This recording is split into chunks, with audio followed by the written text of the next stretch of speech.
first one is off Ben Gilbert. Who has been the best and worst signing so far this season? We'll go to Andrew first. Best signing. I really want to say Zinchenko, but I'm going to have to say Haaland. I can't. The goals he scored is ridiculous. I have to say Haaland for best signing.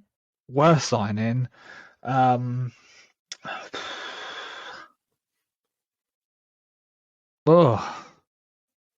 There's one that comes into my head, and it's really unfair because he's only just joined. It's Pedro Porro. Just doesn't look good at all. I feel that's harsh, but that's the name I'm going to go with because that's what's coming to my head. So I'm going to go with Pedro Porro for worst signing.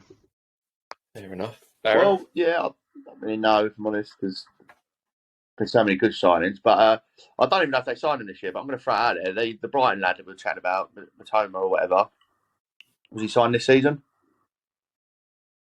I don't know. If he was, then I'll probably go with someone like him because he has been unbelievable. But yeah, I mean, before he got injured, you could say Jesus. Like I said, Zinchenko's been good. I mean, Gakpo earlier on looked like a mad signing.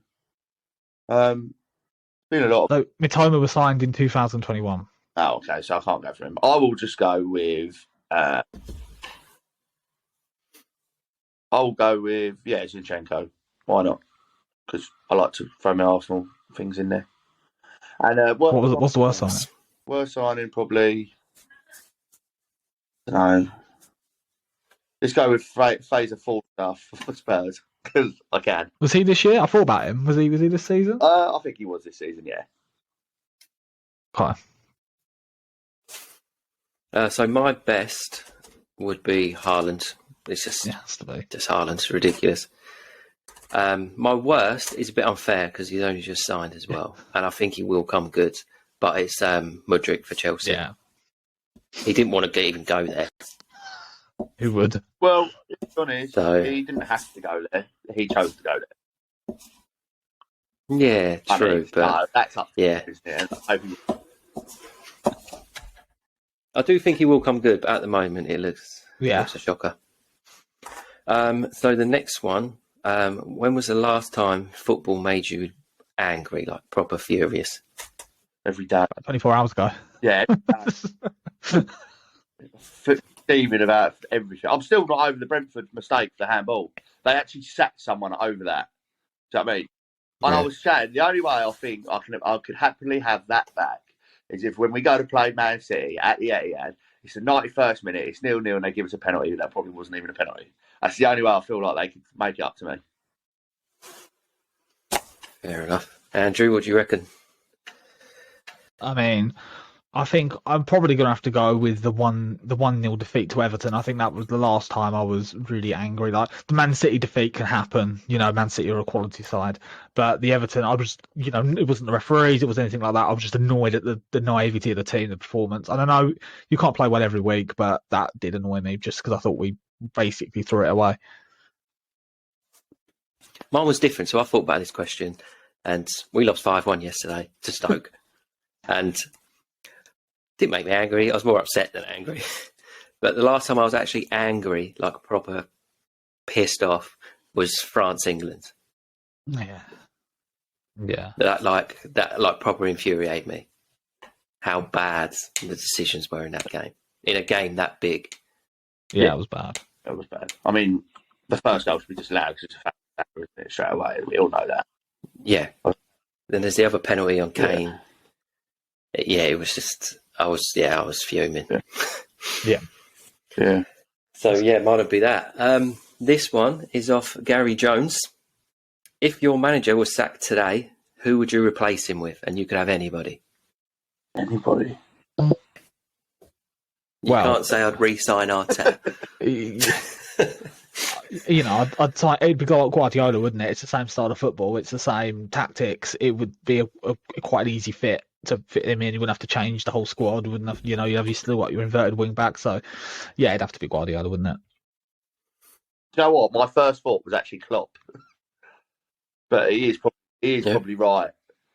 He is probably right with Pep, isn't it? If you're just looking for like for like, but if you're going old school, I've always liked Ancelotti. always liked him. You know, yeah. I mean, there's a few, but yeah, I probably would have. Off first reaction, I did think Klopp in the head. Which manager's coming to Mine's going to be Sunderland? well unrealistic, obviously, because I'm Sunderland. But I would love if Mourinho turned up. I can't stand Mourinho. I can't stand him. He's I got manager, more- can't stand it. He's great. Quick stat for you, because I ain't done many stats today. He has got more red cards this season than any Serie A player in the league, and he doesn't even play football. Just loves it, though. Just loves the He's been game. 3 times this season. Yeah, I Just don't loves like it. him. Yeah, I'd love him there. But yeah, he's a great player. Great manager, sorry. And the last one is more of a statement that we're going to put into a question. Is it Jake Plant? Yeah. Is it? Yeah, so from Jake Plant, who says the playoffs are a bit shit and unfair. I mean, That was right, wasn't it? yeah. It was one of my friends Yeah. that messaged me that. Yeah. To be fair, I did when he put it in there, I did kind of agree with him straight away. I mean, I don't think they're shit because I think they're massively entertaining. But imagine finishing third in the league, being 20 points in front of the team that finished sixth, and then not getting promoted. You'd be gutted, wouldn't you? I mean, I'm still a big believer of only one team should enter the Champions League because how can you have the best team in Europe finishing fourth in there when they can't win their own league? Do you know what I mean? Sometimes fifth. That's what I mean. Like, I'm a big believer of that, but they obviously don't do it, and they'll never will. But yeah, I see where he's coming from, but I do enjoy the playoffs. I've got personal experience in the playoffs, and I love it. Even the heartbreaking moments, like the feeling from the winning the playoffs is ridiculous. And I don't understand what he means because, especially during that COVID thingy, the COVID season where they stopped the leagues, didn't they? Stopped League One, stopped the Championship. Wickham, I think, were 9th, but they had a couple of games in hand. Yeah. So they took a team out of the playoffs and put Wickham in because they had game in hand. I did not. That was unfair. I did not know that. That was mental. How have I? Yeah. How what's Well, that? That's that. Because they had game in hand. They had a couple of games in hand. Sunderland were in the playoffs that year, and we didn't get the playoffs because Wickham had games in hand. Ooh, that's why I put Sunderland as it. He's not happy. But I've also been there when we finished third and lost to fifth, and I've been the other way around. Last season we finished fifth and beat third. So Yeah. I love them. I think they're great. Yeah, I don't think I think they're good for. I would get rid of. I think they're good for a fan's point of view. Like they're entertaining. And they probably make a lot of money. A lot of fans buy tickets, get to go to Wembley. You go to Wembley for playoff finals, you do, don't you? Yeah. Day out at Wembley. But yeah, I could understand a club in third being proper annoyed. But you know, the semi-finals and that, they're 2 legs, aren't they? So I mean, it's not like it's a one-off game and it's something happen. You know, if anyone can beat you over 2 legs, then they deserve to go up ahead of you. So I think the fact that they're 2-legged, it probably is just about fair. But I do understand why people don't like it. One last one before we go is who would you have as your next England manager? Next England manager. I think there's only one realistic option, isn't it? And that's probably for me to have my Football Manager CV in and probably take over. Bring me in as your assistant. Yeah. No, I think Al's going to get the job, isn't he? He's got him, surely, isn't he? If he wants it. You know, because like obviously, I know you were quite a big fan of Graham Potter, but I can't see you saying that now. That's why he's shaking his head at me. No. I think I like the England manager to be England. Like, I was quite happy for Gareth Southgate to carry on. I mean, I don't agree with everything that he does, obviously. I mean, no one ever will. But I think the next Euros is only it's only next year, isn't it? So I think I think he's got the players in there, he's got the squad, and I really do think it's coming home. But yeah, Eddie Howe, Fingers crossed. obvious shout. did think Eddie Howe. Andrew? But I did think Eddie Howe, but I don't care too much if they're English. I think that they should have at least managed and lived in England and understand the culture and what it means and everything. So I would actually go with Jose Mourinho. I can't stand him, but I think in a cup competition, I can't think of anyone else I'd rather have than Jose Mourinho. So that's going to be my pick. Mine would be exactly the Yeah, same. I was going to say you're a big fan, aren't you? If we want to win a trophy, get Mourinho. Yeah. I don't care if we win every game 1-0 and they're all own goals.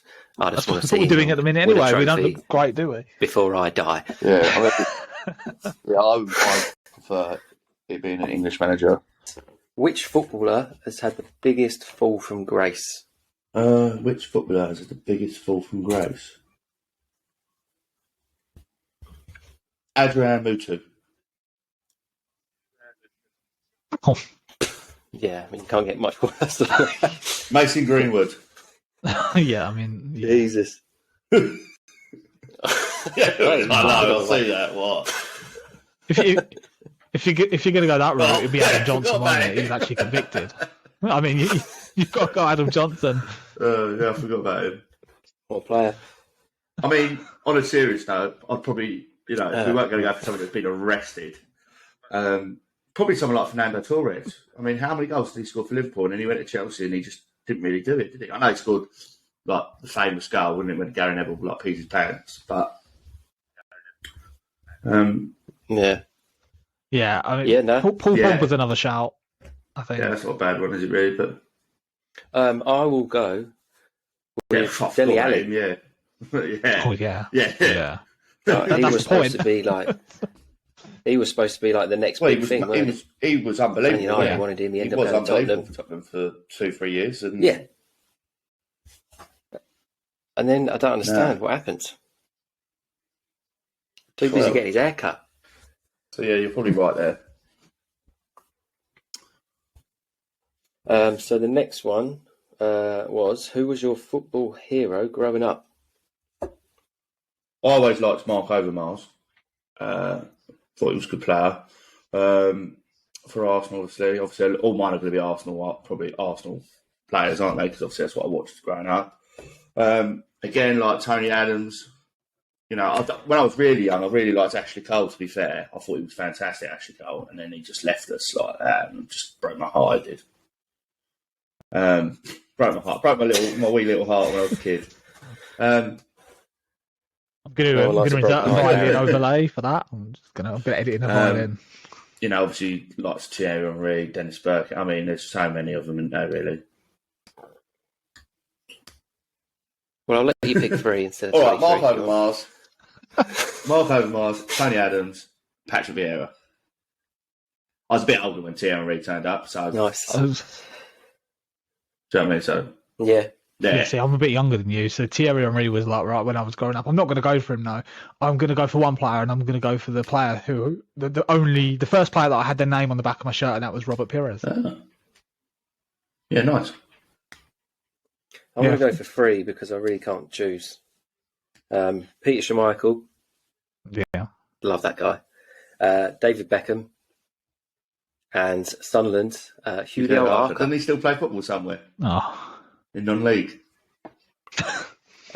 He was playing for There you go. South Shields last season. Who Kevin Phillips manages now, by the way. I There's another one. He'd was be up there. surprised you didn't say Kevin Phillips. That's exactly who I thought you were going to say. I thought it was going to say Adam Johnson. No. He ruined it, to be fair, Adam Johnson. He would have liked me when I was growing up. I would have been his hero. Oh, dear. I don't know how you want to take that. Oh, dear. Right, last question Yeah. before this gets out of hands. It is, right, so it's a 2-part question here. Your top 2 best and worst footballing memories. Well, my worst memory is obviously the Champions League final, or the Euro final, like England Euro final. They're probably the 2 worst. Yeah. Happy, I suppose, when England made the final. Do you know what I mean? When England made the final, I felt pride that day. I was that happy. Invincibles. I mean, like we've talked about that, and we, how good they were. So yeah, probably them really. Yeah. Yeah. Andrew? It's a hard one. Yeah, one's going to be a bit similar, obviously. Like for watching Arsenal, the Champions League final has to be the worst. Because I genuinely thought we were going to win. Like I genuinely thought that Omri was going to score out trick and we were going to batter We them. were 11 minutes away from winning the Champions League. Yeah, and the other one is when David Seaman left Arsenal. I remember being a little kid, and my dad had to tell me in his car that David Seaman had moved on to a different club, to Man City, and I was devastated because I was only little. But yeah, that I always remember that. And obviously the year after we then went invincible, so that's a good memory. And the other good memory is it's got to be that Trippier free kick in the Croatia game. Like I know that we didn't get to the final, but at the time when that went in, it was just scenes. It was just mental. Beer everywhere. It was great. So I'd say those two. My worst was probably the Euros, the final. Absolutely heartbroken. I've never been so drunk and sobered up so quickly in my whole life. Yeah. My other worst was there's loads. I'm a Sunderland fan. I went to Port Vale when I was a kid. At Sunderland away to Port Vale, we lost 4-1. Didn't you take your girlfriend to Portsmouth in the pouring rain and lost like 5-0? Yeah, 4-0, 4-0. Yeah, and it was pouring as well. Like it was flooded. I don't even know how the game went on. And worst of all, right, the away stand didn't even sell beer. So I was half pissed at the pub. Went to go to the game. I was soaking wet. I was like, I'll just have a couple of beers. And they was like, oh no, we don't sell it. We've got tea or coffee. Tea or coffee? Tea or coffee. Fuming. I mean, more than that, I was getting hammered 4-0. Yeah. And my best. Yeah, we didn't score. My best was when we beat Newcastle 3-0 and Di Canio done his knee slide in his suit. Oh, yeah. I'm going to quickly throw it out there. And probably... That our happiest moments are very different in class, aren't they? Yeah. Just winning a game. Beating Newcastle. We're talking about Champions League finals and that. Yeah. It was just a moment. I remember being so happy. And the other one was probably last year at the League One playoff final at Wembley. I was waiting for you. I actually remember you messaging me once saying you were never going back to Wembley because you went to two. Was it Carabao? Not Carabao. Sorry. Two in 1 year. Papa John's trophy in the League One final, wasn't it? Papa John's we lost on penalties, and then the playoff final against Charlton we lost with like 2 seconds to go. That's painful. It made it worse that Tom was on the other side. Oh dear, yeah. This is me, I'm so royal, and you all wanna be round. Yeah, you all wanna be round. Round a champion, a champion. I got tons of soul on my true collective ball. Famous, also famous, #1.